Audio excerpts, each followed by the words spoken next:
오늘 우리가 읽은 마가복음 7장은 예수님의 제3차 갈릴리 사역에 관한 기록인데 크게 세 문단으로 나눌 수가 있습니다. 23절까지는 바리새인 및 서기관들과의 유대교 유전 논란, 즉 전통 논란입니다. 24절에서 논쟁이요. 전통에 대한 논쟁을 기록하고 있고요. 24절에서 30절까지는 수로보니게 여인의 귀신 들린 딸 치유 사건에 대해서, 31절에서 37절까지는 귀먹고 어눌한 자의 치유에 관해서 기록하고 있습니다. 오늘은 이 가운데서 첫 번째 문단인 바리새인 및 서기관들과의 유대교 전통에 관한 논쟁에 대해서 잠시 살펴보겠습니다. 먼저 하나님께서 모세를 통해 주신 10계명은 크게 두 부분으로 나눌 수가 있습니다. 첫 번째 1계명에서 4계명은 종교법에 관한 겁니다. 이것은 하나님 사랑에 관한 겁니다. 그리고 5계명에서 제10계명까지는 사회 윤리에 관한 겁니다. 즉 이웃 사랑에 관한 겁니다. 그래서 하나님 사랑과 이웃 사랑, 이것이 10계명의 근본 정신입니다. 즉 종교법과 사회 윤리가 하나가 된 삶, 이것이 바로 하나님께서 제정하신 제4장 나라의 삶의 원칙, 신앙 원리였습니다. 10계명을 통해서 하나님은 이스라엘 백성이 하나님의 백성으로 제4장 나라가 되어 살아가기를 원하셨습니다. 그와 동시에 제4장 나라에서의 삶은 사회 윤리가 실천적으로 온전하게 진행되어져서 하나님 앞에서 온전한 삶을 살아가기를 원하셨습니다. 그래서 이스라엘 백성들이 하나님의 자녀답게 살아가면서 제4장 나라의 기쁨과 평안을 맛보시길 원하셨던 겁니다. 이를 통해 하나님께서 내려주시는 복과 은혜와 책임져 주시는 은총을 경험하며 매일의 삶을 살기를 원하셨던 것입니다. 이스라엘 나라가 번성했던 시기는 바로 이 10계명을 온전히 지킨 시대입니다. 즉 종교법과 사회 윤리가 하나가 된 시대, 이 시대가 바로 번성했던 시기예요. 다윗의 시대예요. 하지만 이 10계명이 완전히 무너져 내린 시대는 암흑기가 되었습니다. 표를 하나 보시겠습니다. 이 표는 10계명을 어떻게 지키는지에 대한 네 가지 시대를 구별한 겁니다. 첫 번째는 종교법, 10계명의 첫 번째 정신이죠. 종교법도 온전히 지키고 사회 윤리도 온전히 지킨 시대. 두 번째는 종교법은 잘 지키지만 사회 윤리는 저버린 시대. 즉 하나님을 사랑하라는 이 계명은 잘 지키지만 이웃을 사랑하라는 계명은 저버리는 시대. 세 번째는 종교법, 즉 하나님 사랑을 실천하지 않지만 사회 윤리, 즉 이웃 사랑은 실천하는 시대. 네 번째, 종교법도 사회 윤리도 지키지 않는 시대. 이렇게 네 시대로 구별을 할 수가 있습니다. 그렇다면 예수님 시대, 그 시대는 어디에 속해 있을까요? 이 네 가지 중에서요. 바로 두 번째 시기입니다. 예수님 당시 종교 지도자들은 종교법에는 아주 신실했습니다. 그래서 하나님을 사랑하는 데는 최선을 다하는 모습을 보여주었어요.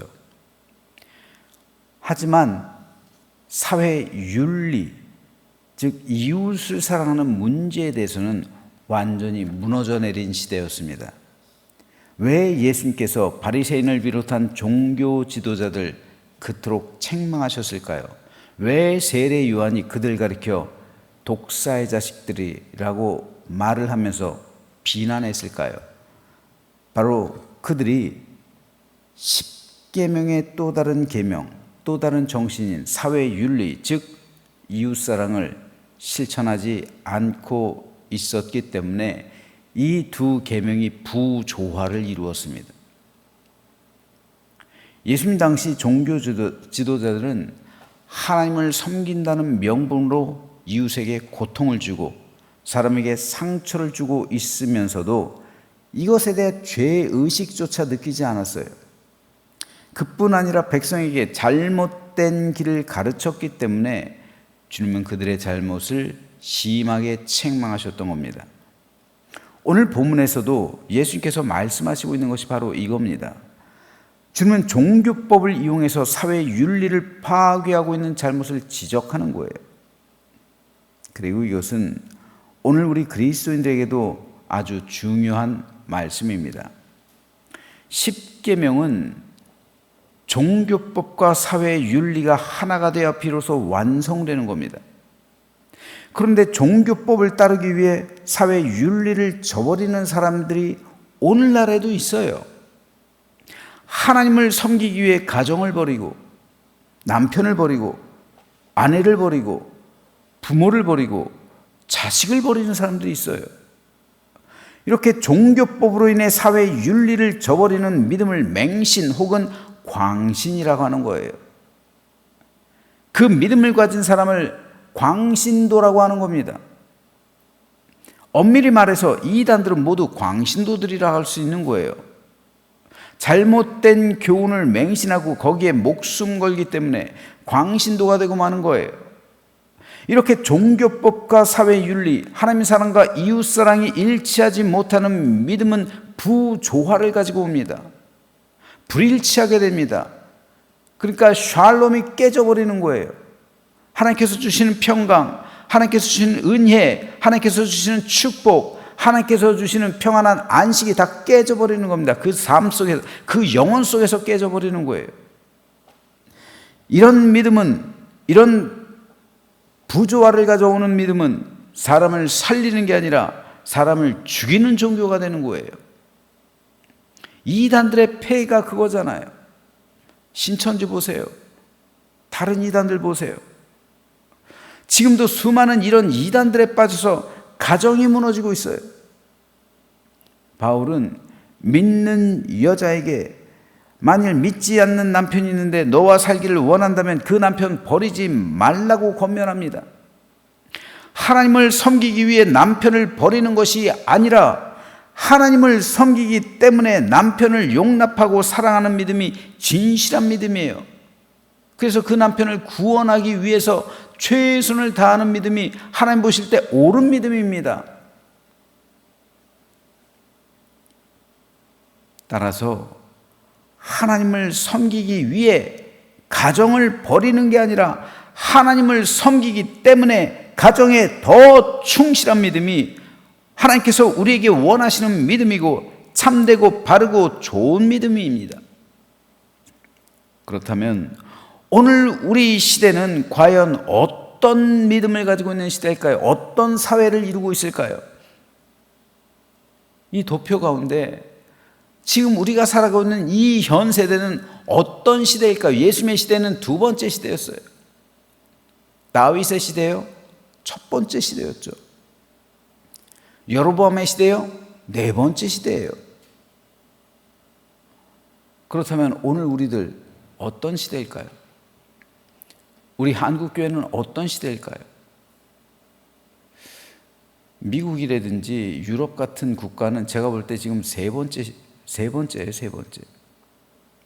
종교법은 지키지 않는데 사회윤리, 즉 이웃사랑은 실천하고 있는 대표적인 것이 동성애법이잖아요. 하나님의 법을 지키지 않잖아요. 그런데 이웃사랑한다는 그 명분으로 그들은 사랑하고 있죠.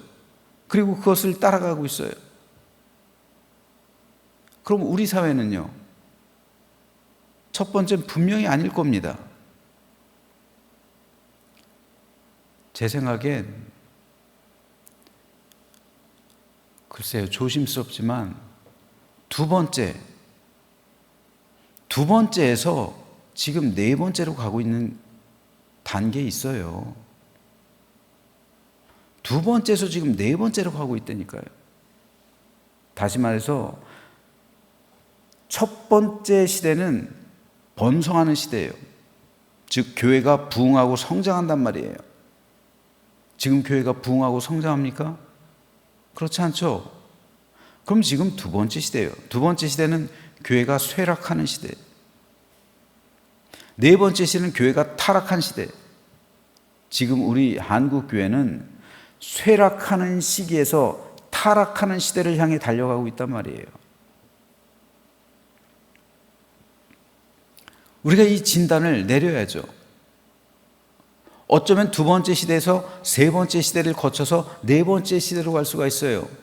지금 유럽교회, 미국교회가 그러잖아요. 지금 유럽교회, 미국교회는 세 번째 상태에 있어요. 그리고 이제 네 번째 단계로 나아가겠죠. 어쩌면 우리 사회도 두 번째 지금 단계에 있지만 세 번째 단계로 나아갈 수도 있고, 아니면 건너뛰고 네 번째 단계로 곧바로 나갈 수도 있어요. 굉장히 심각한 겁니다. 우리 사회가 진정 하나님 나라를 꿈꾸고 있다면, 우리 중보기도팀에서 기도하고 있는 것처럼 이 나라, 이 민족이 하나님 나라, 제사장 나라가 되길 원한다면 첫 번째로 다시 돌아가야 돼요. 이것이 사회적인 회개입니다. 그래서 하나님 사랑과 이웃 사랑이 온전하게 실현되어야 됩니다. 이것을 실천해야 돼요. 지금은 실천하는 믿음, 행동하는 신앙이 절실하게 필요한 때입니다. 하나님 사랑과 이웃 사랑이 있는 교회엔 생명이 있어요. 반면에 하나님은 사랑하는데 이웃은 사랑하지 않는 교회는 쇠락해가는 교회예요. 하나님을 사랑하지 않는데 이웃을 사랑하는 교회는 하나님을 대적하는 교회예요. 그렇죠? 하나님을 대적하는 거죠. 하나님은 사랑하지 않는데 이웃을 사랑한다. 이웃 사랑 때문에 하나님의 계명을 저버리는 것, 하나님을 대적하는 겁니다. 마지막으로 하나님도 사랑하지 않고 이웃도 사랑하지 않는 교회는 그 자체로 타락한 교회, 타락한 교회입니다. 그 결과 하나님은 심판하시는 거예요. 이스라엘 민족 역사가 그랬잖아요. 그렇다면 지금 세계 교회들을 한번 보세요. 지금 미국 교회도 저 3번 문제 때문에 갈라진 거예요. 동성애 문제 때문에 갈라졌어요. 그래서 미국 UMC가 지금 갈라져 있어요. 이런 사회 속에서 4번으로 향해 가고 있는 이 시대 속에서 만약 4번으로 간다면 어떠한 심판이 있을까요? 3차 대전이요? 아니면 팬데믹이요? 아니면 자연재해요? 어쩌면 종말이요? 어떤 심판인지 모르죠. 그런데 우린 지금 심판으로 향해서 나아가고 있으면서 전혀 영적인 경각심을 갖지 못하고 있어요.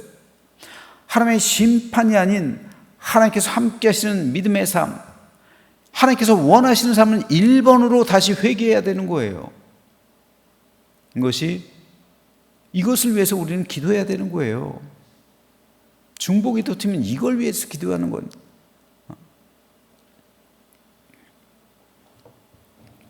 그러므로 저는 특별히 우리 교회 먼저요.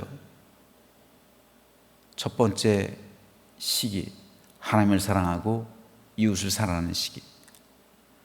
종교법과 사회 윤리가 동시에 이루어지는 시기. 행동하는 믿음, 실천하는 믿음을 가진 저와 여러분들이 되시기를, 그리고 우리 교회가 되기를 소망합니다. 그럴 때 이 사회에 희망이 생기는 거예요. 종종 말씀드립니다. 교회는 사회의 마지막 보루예요. 교회가 버팀목이 되는 거예요. 교회가 무너지면 하나님의 심판이라는 홍수를 막아낼 수가 없는 거예요. 교회는 그 심판을 막아내는 뚝이에요. 이 뚝이 무너져 버리면 완전히 그 사회는 하나님의 심판의 본물로 인해 재앙이 임하게 되는 거예요. 그러므로 저는 종교법과 사회윤리가 하나가 된 사회, 하나가 된 믿음, 그래서 하나님을 사랑하고 이웃을 사랑하는, 그래서 이 모든 계명이 다 이 두 가지에 있다라고 말씀하신 예수님의 말씀을 온전히 실천함으로 하나님 나라를 이 땅 가운데 임하게 하고 하나님 나라의 사명을 온전히 감당해서 이 나라, 이 민족을 사랑하고 이 민족이 제사장 나라가 되게 하고 하나님 나라가 되게 하고, 또한 우리 교회가 사회의 빛과 소금이 되고, 그러므로 많은 사람들에게 영향력을 미치고 그들을 그리스도인 되게 하는, 그들을 구원과 생명에 이르게 하는, 그리고 복음의 이러한 빛을 세계 만방에게 전하는 우리 모두가 되시기를 주님 이름으로 축원합니다.